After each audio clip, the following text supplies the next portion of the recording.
ఈ మిథున రాశి వారికి జూన్ మాసంలో మొదటి వారంలో ఈ వారం అనారోగ్యాల బారిన పడే అవకాశాలు ఎక్కువగా ఉన్నాయి. అప్రమత్తంగా ఉండడం అనేది చాలా మంచిది. కళా సాంస్కృతిక రంగాల్లో ఉన్నవారికి నూతన అవకాశాలు, విదేశాల్లో పనిచేసే అవకాశాలు కూడా కలిసి వస్తాయి.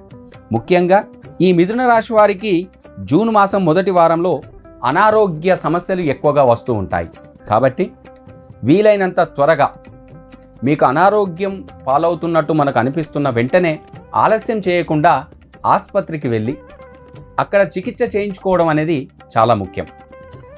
అలాగే ఈ మిథున రాశి వారికి నూతన అవకాశాలు, విదేశాల్లో పనిచేయాలి, విదేశాల్లో ఉద్యోగ అవకాశాల కోసం ఎదురు చూస్తున్న వారికి ఈ జూన్ మాసంలో తప్పకుండా వారికి అవకాశాలు వస్తాయి.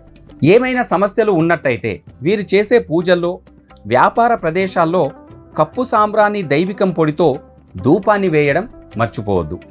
అలాగే ఇలా ఈ సాంబ్రాణి పొడి ధూపం వేయడం వల్ల దిష్టి తొలగిపోతుంది, నరదృష్టి అంతా కూడా తొలగిపోతుంది. కార్యాలయంలో నూతన ప్రాజెక్టులను అందుకోగలుగుతారు. ఈ మిథున రాశి వారు మీ చేతుల మీదుగా కొద్ది మందికి సహాయ సహకారాలను కూడా అందిస్తారు. ధన రూపేణా మాత్రం మీ బాధ్యతలు తీసుకోరు.